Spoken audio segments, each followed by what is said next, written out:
네, 오늘은 이제 요한복음 6장 60절부터 71절까지의 말씀에 대해서 우리가 함께 나눠보기를 원합니다. 근데 이 말씀들이 너무너무 주옥 같은 말씀들이 많은데 그 중에 우리가 한 가지 관점을 가지고 오늘 말씀을 좀 풀어갔으면 좋겠어요. 그 관점은 무엇이냐면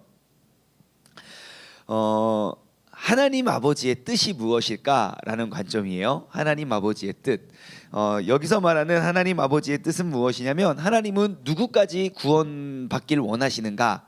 라는 그 아버지의 계획입니다. 누구까지 구원을 받길 원하시는가? 하나님 아버지의 뜻은 과연 누구까지 구원을 받게 할 수 있을까에 대해서 한번 생각해 보기를 원합니다. 오늘 본문 말씀 60절 말씀을 보면 제자 중에 여럿이 이 말을 듣고 이 말씀이 어렵다, 도대체 누가 들을 수 있느냐 한데 지금 무슨 말을 하고 있냐면요, 이 앞에, 그러니까 지금 좀 6장 내용인데요, 쭉 앞에 말씀을 보면 예수님이 이제 구원에 대해서, 내가 이제 본문 말씀에도 나오죠. 62절도 그렇죠. 야, 인자가 그럼 이전에 있던 곳으로 올라간 것을 본다면 너희들 어떻게 하겠냐? 그러니까 이게 도대체 뭔 소리야 하고 사람들이 많이 떠나가요. 그 앞전에는 또 왜 사람들이 왜 이렇게 어렵다고 느꼈냐면, 그 앞전에는 야, 나의 살과 피를 먹지 않고서는 너희가 저기 구원받을 수 없다, 막 그런 거 말씀하고 계시는 거예요. 54절 부터 쭉 보시면요, 내 살을 먹고 내 피를 마시는 자는 영생을 가졌고 마지막 날에 내가 그를 다시 살리리니 내 살은 참된 양식이요 내 피는 참된 음료다, 막 그런 말씀을 하시는 거예요. 이 뭔 소리야? 살을 뜯어먹고 피를 마셔야. 여러분 항상 그렇잖아요. 피는 피를 불러요. 이게 무슨 소리야 이게, 막 그러면서 계속 말씀하세요. 내 살을 먹고 피를 마시는 자는 내 안에 거하고 나도 그 안에 거하겠다, 막 이런 말을 하니까 이거 어려워 뭔 소리야 하고 있는 그때예요. 자, 61절, 예수님께서 스스로 제자들이 이 말씀에 대하여 수군거리는 줄 아시고 이르시되. 자, 예수님께서 스스로 제자들이 이 말씀에 대해서, 누가 지금 뭐 하고 있습니까? 제자들이 수군거리고 있어요. 예수님을 따르던 제자들은 12명을 말하는 게 아닙니다. 예수님을 따랐던 12명의 제자 플러스 예수님을 따랐던 수많은 사람들, 그 많은 사람들은 무엇을 바라보고 예수님을 따랐습니까?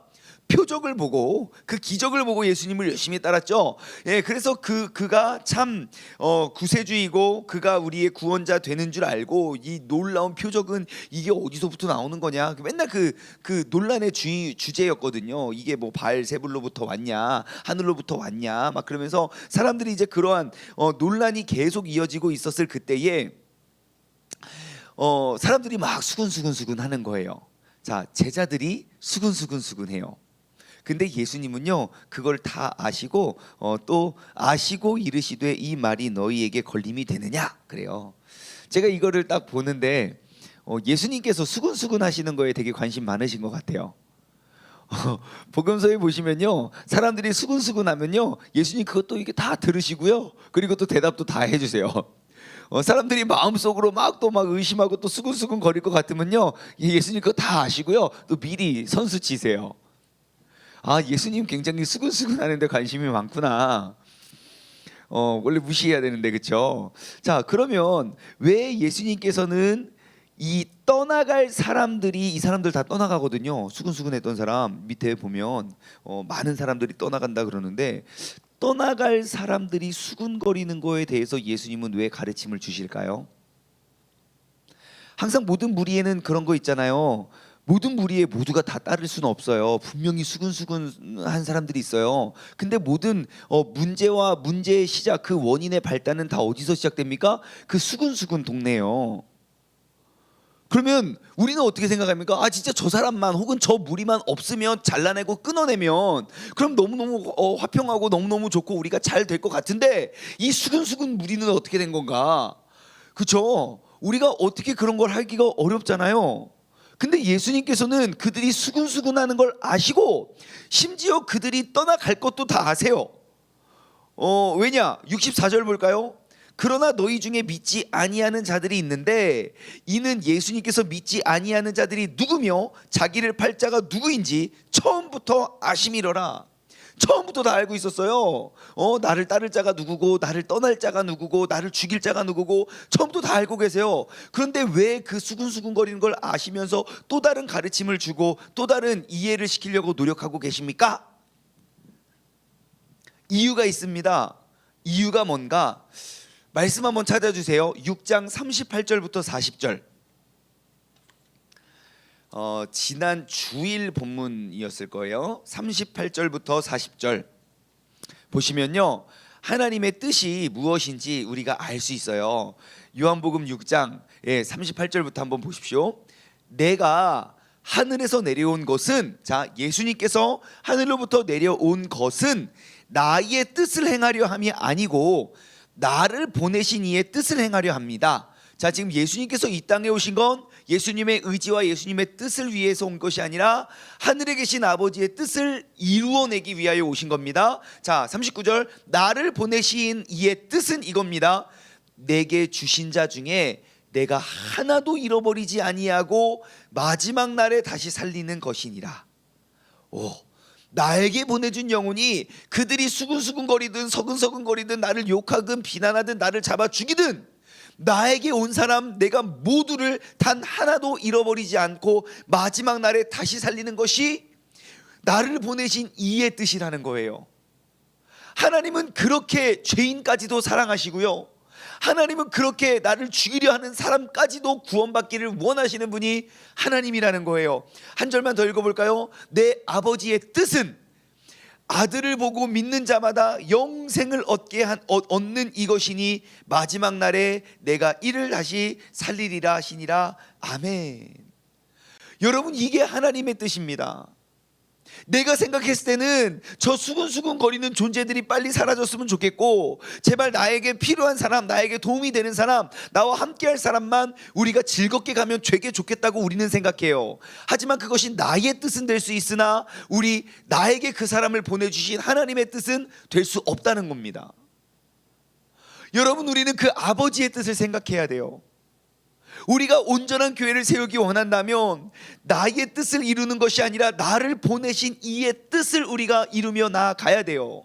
우리가 사랑하지 못한 사람이 있습니다. 우리가 품지 못하는 사람이 있습니다. 진짜 이해할 수 없는, 어떻게 인간이 저렇게 어떻게 이 사건을 보고 저렇게 해석을 할 수 있어 라고 생각하는 사람들이 있어요. 나의 뜻이라면 그와 함께 갈 수 없고, 나의 뜻이라면 그의 수근수근거림이 도저히 이해가 되지 않지만 바로 아버지의 뜻으로 말미암아 우리는 그들을 품어주고 안아주고 우리가 그들을 이해하고 용납할 수 있는 그러한 교회와 공동체가 되기를 주님의 이름으로 소망합니다. 예수님께서는 항상 무리의 수근수근 거림에 예수님은 그렇게 그들에게 휘둘리지 않았어요. 수근수근 거림에도 그 아버지의 뜻을 전했고요, 그리고 예수님을 잘 따르던 제자들에게도 아버지의 뜻을 전했어요. 항상 그 가르침과 그리고 그가 행했던 보여주셨던 모든 일들의 기준은 바로 하늘 아버지의 뜻이 거기 있었다는 것을 우리가 기억하시기 바랍니다. 신앙생활은 무엇입니까? 나의 편의와 또 나의 생각과 사람들의 고정관념과 그러한 것들 속으로 모든 신앙생활을 쌓아가는 것이 아니라 아버지의 뜻을 이루어가고 아버지의 뜻대로 순종하는 것, 그것이 바로 신앙생활 되어야 할 줄 믿습니다. 아버지의 뜻을 행하는 사람이 되자. 시작. 아멘, 아멘, 아멘. 그 아버지의 뜻대로 행할 수 있는 우리 모두가 되었으면 좋겠습니다. 자, 수근수근 거리는 거 뻔히 아시고 다시 60절로 돌아가요. 61절이네요. 이르시되, 야, 이 말이 너희에게 걸림이 되느냐? 야, 그러면 너희 그 살을 떼먹고 그 잔을 마시는 그런 거, 그거 이해 못하겠어? 야, 그러면 너희가 내가 이전에 왔던 곳으로, 이전에 있던 곳으로 다시 올라가는 걸 보면, 야, 니들 어떡할래? 그래요? 그러니까 살리는 것은 영이니, 자, 육은 무익하니라. 내가 너희에게 이른 말은 영이요 생명이니라. 계속 어려운 말씀을 하시는 거예요. 계속 어려운 말씀을 하시는 거예요. 그러면서 또 이어가십니다. 그러나 너희 중에 믿지 않는 자들이 있는데, 예수님 믿지 않는 것이 누구며 자기를 팔자가 내가 처음부터 다 안다. 그러면서 또 이르시되 이러므로 전에 내가 말하기를 내 아버지께서 오게 하여 주시거는 누구든지 내가 또 똑같은 말씀을 하시는 거예요. 내 아버지께서 오게 하여 주시 아니하셨다면 야 그 사람들이 나한테 어떻게 올 수 있겠냐. 그러니까 그 말을 딱 듣더니 66절 그때부터 제자 중에서 많은 사람이 떠나가고 그와 함께 다니지 아니하였더라. 그래요. 뭔가 소화가 안 되는 거예요. 왜냐하면 이 세상에 지금 이런 것들을 말하는 사람도 없었을 뿐더러 여러분 이러한 사람 믿고 따를 수 있겠습니까? 네, 뭐 살과 피를 마시지 아니하면 그 영생을 얻을 수 없다느니 내가 막 하늘로 올라간다느니 뭐 그런 말씀을 하면 이 사람 표적 보고 쫓아왔다가 제정신이 아니구나 하고 지금 돌아가는 것이죠. 하지만 여러분 초지일관 성경은 가르치고 이야기하고 있는 것들은 바로 나의 이해가 되냐 안 되냐가 중요한 게 아니라 그게 하나님의 뜻대로 이루어지고 있느냐 그런 것이 굉장히 중요해요. 그리고 지금 이들이 예수님을 많이 떠난 이유 가운데 하나는요, 제가 봤을 때 내일이 수요일이죠. 내일 우리 성경 공부 시간을 통해서 우리가 더 많이 살펴보고 알아볼 것인데요. 이제 메시아 시대 바로 전입니다. 그러니까 이제 예수님이 곧 등장하시겠죠. 그래서 그 예수님을 어떻게 기다리고 얼마나 많이 예수님에 대해서 이제 예언되어져 있는지 우리가 좀 살펴볼 건데요. 구약 성경에 보면 정말 많은 부분에서 예수님의 오심을 예언하고 말씀하고 계세요. 다시 말해 우리의 믿음과 우리의 신앙생활의 기준은 그냥 눈에 보이는 표적이 그 표적만 가지고는 떠나간다는 거예요. 분명히 이들은 예수님을 따랐던 여기서 소개된 제자들은 그리고 예수님을 떠났던 많은 사람, 그 제자들은요 분명히 예수님의 표적을 보고 쫓아왔던 사람들이에요. 그런데 예수님의 가르침을 보니까 야 이거 진짜 도저히 내가 쫓아가서는 안 되겠는데 하고 떠나갔다는 거예요. 우리의 신앙도 마찬가지입니다. 표적만 쫓아서 가는 신앙들은요 우리는 금방 떠나갈 수도 있어요.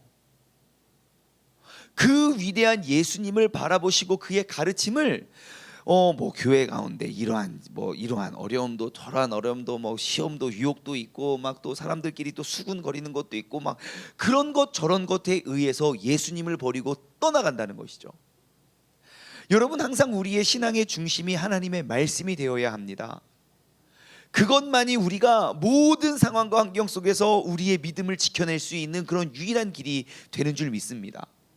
근거를 대드릴까요? 많은 사람들이 떠나갔어요. 많은 무리가 모여있을 때는 와 진짜 우리 선생님 대박이야, 와 진짜 그래. 그런데 갑자기 예수님이 가르침을 하더니 많은 무리가 막 욕하면서 뭐 여기 안 쓰이지만 아무튼 뭐 웃으면서 가진 않았을 거 아니에요? 아유 수고했습니다 하고 돌아갈 것 같진 않았을 것 같아요. 그러니까 막 또 욕도 하고 이게 뭐냐라고도 하고 막 사람들이 막 그러면서 무리가 막 떠나가면 제자들 그 12명의 제자들의 마음은 어떻겠습니까? 나도 가야 되나? 왜 그러지? 내가 들어도 이상한데 막 사람들이 그럴 거 아니에요? 야, 제정신이냐? 지금 뭐 하는 거냐? 야, 표정이 있을 뿐이지 그 틀림없이 이상하다. 막 그러면 제자들은 뭐라고 하겠어요? 내가 봐도 좀 이상한 것 같기도 하고. 나 어떡하지? 아마 그렇게 생각하고 있을 거예요. 그때 베드로가 딱 이렇게 이야기를 합니다. 67절. 예수님께서 12 제자에게 이르시되 야 너희도 가겠냐? 그래요. 야 니들도 갈래? 그러니까 시몬 베드로가 또 멋있게 이야기를 하죠.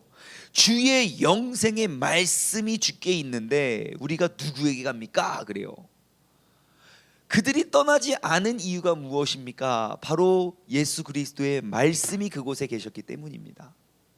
우리가 이 말씀을 붙잡지 않고는, 우리가 이 말씀을 내 삶의 중심으로 세우지 않고는 우리는 한낱 예수님을 따르다가도 돌아갈 수 있는 사람이 된다는 거예요. 여러분 가만히 한번 돌아보십시오. 신앙생활을 하실 때 우리 주변 사람들 중에 정말 힘들고 어려운 상황 속에서도 흔들리지 않는 사람들과 그리고 그 상황 속에서 흔들리는 사람들의 특징이 무엇입니까? 진짜 말씀을 붙잡는 사람은 흔들리지 않습니다. 왜냐하면 하나님께서 예언하신 그 말씀이 지금도 성취되고 앞으로 이루어져 가고 있다는 믿음과 확신이 거기 있기 때문이죠. 근데 그 말씀의 중심이, 그 기준이 없으면 우리는 이리저리 흔들릴 수밖에 없는 거예요. 이거 보면 이렇게 신기하고 저거 보면 또 저렇게 신기하고, 이 말 들으면 이것 같고 저 말 들으면 저것 같고. 여러분들은 어떠하십니까? 그래서 우리가 큐티 운동을 하는 거예요. 그래서 흔들리지 않기 위해서요. 우리가 하나님의 말씀을 사모함으로 나아오면요, 진짜로 그 말씀을 누가 전했느냐는 별로 중요하지 않는 것 같아요. 그 말씀이 나에게 무엇이 되었느냐가 중요한 것 같아요. 설교를 지금까지는 우리가 내가 원하는, 혹은 내가 이렇게 내가 듣기에 좋은, 이렇게 나에게 또 유익이 주는 그러한 설교자들을 쫓았던 그러한 신앙에서, 이제 앞으로는 보십시오. 그러한 것보다 더 중요한 건 나의 믿음, 나에게 정말 살이 되고 피가 되고, 정말 내가 그 말씀을 잘 풀어서 전해 듣는 것만이 내 영혼을 계속 성장시킬 수 있는 양식이 되지 못한다는 걸 느끼실 거예요. 어떠한 말씀이 주어져도 그것을 내가 온전히 잘 습득하고 해석하는 그것이 더 중요합니다. 특히 이제 이 시대까지, 우리가 지금 세상이 여기까지 왔다는 것은, 여러분, 우리가 이제 그 말씀을, 내가 이게 말씀을 잘 온전히 골고루 잘 이렇게 뜯어 먹어야 할 때가 된 거예요. 이제 먹여주는 신앙이 아니라 내가 떠먹는 시간이 돼야 돼요. 신앙이 돼야 돼요. 이제는 누가 잘 풀어서 해석해 주는 것만 내가 받아들이는 것이 아니라, 이제는 내가 말씀을 보고 잘 해석해 갈 수 있는 눈을 떠야 돼요. 그러면 절대 흔들리지 않습니다. 진짜 흔들리지 않습니다. 설령 흔들리고 넘어지더라도 다시 일어설 수 있습니다. 왜냐? 말씀의 가르침이 그러하기 때문이죠. 신앙의 기준이 우리가 그 말씀 가운데 있으면 우리는 흔들리지 않습니다.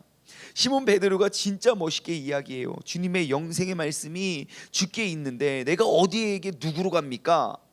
그러니까 예수님이 이야기해요.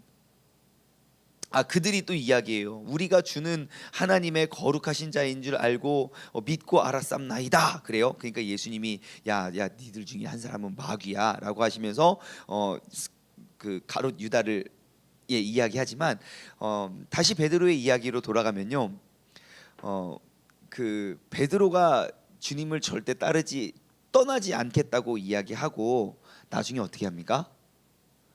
예수님 잡혀가는 모습 보고 떠나요. 베드로만 떠납니까?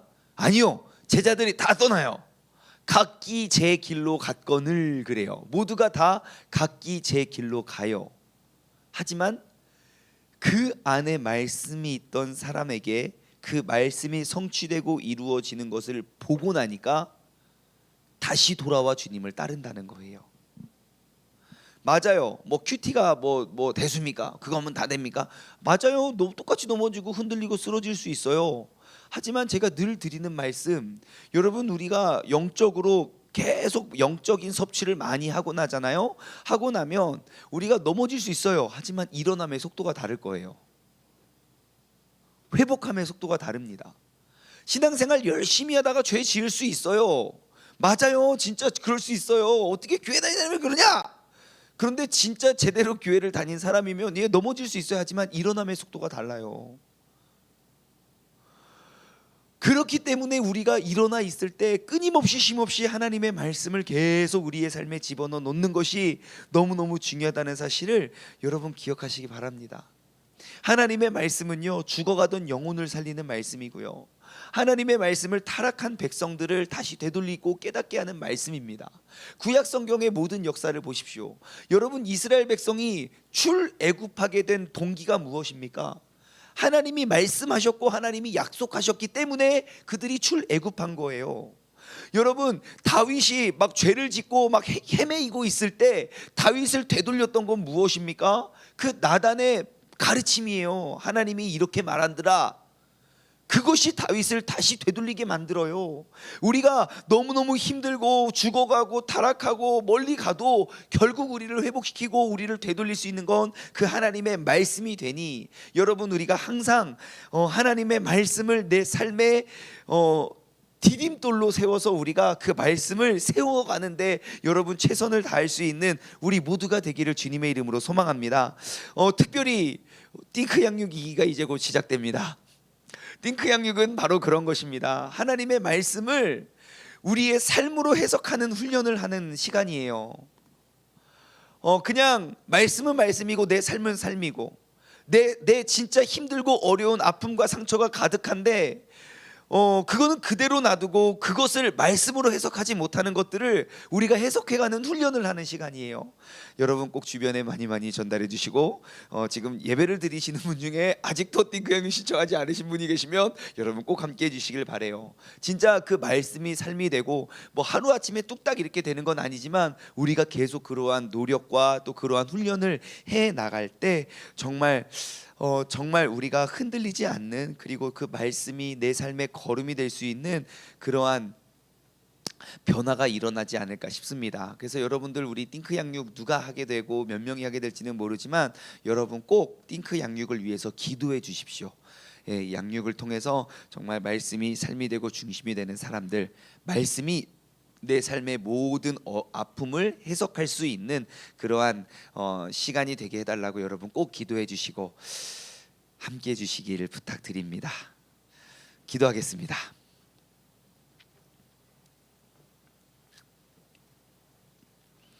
하나님 아버지 감사합니다. 이 시간 우리를 이렇게 하나님의 말씀, 하나님의 또 예배 가운데 불러주신 것은 바로 하나님의 뜻이었기 때문에 우리가 나온 것을 고백합니다. 왜냐하면 하나님의 뜻이 아니고 하나님의 허락이 아니었으면 우리는 이 말씀을 들을 수도 없고 이 시간에 이 자리에 나올 수 없음을 고백합니다. 우리 하나님 아버지의 뜻은 무엇인가? 단 한 명도 빠짐없이 구원하는 것, 이 세상의 모든 사람들을 포용하고 또 그들에게 예수 그리스도로 말미암아 구원 얻게 하기를 하나님 아버지께서 간절히 바라시고 또 많은 사람들을 불러주신 것을 우리 예수님께서는 아시고 수근수근 거리는 사람도 또 예수님을 비방하고 떠나는 사람도 그 사람까지도 사랑하셔서 또 그들을 구원을 위해서 또 애쓰고 수고하는 그 예수님의 모습을 바라보며 하나님 나의 삶에 내가 품지 못하고 내가 용납하지 못하고 내가 허용하지 못했던 사람도 아버지의 뜻이 그에게 있음을 알고 우리가 우리의 사랑의 포용력을 더욱더 확대시킬 수 있는 우리 모두가 되게 하여 주시옵소서. 하나님 우리가 그러한 사람이 되기 위해서 하나님의 말씀을 내 삶의 중심으로 세우길 원합니다. 하나님의 말씀 때문에 내가 흔들리지 않고 하나님의 말씀 때문에 쓰러졌다가도 다시금 일어날 수 있는 그런 말씀의 사람이 될 수 있도록 주님께서 인도하여 주시고 오늘 하루를 살아갈 때도 주님께서 내게 말씀하여 주시는 그 가르침으로 우리가 오늘 하루도 살아가게 하여 주옵소서. 감사드리오며 이 모든 말씀 살아계신 예수 그리스도 이름으로 기도드리옵나이다. 아멘.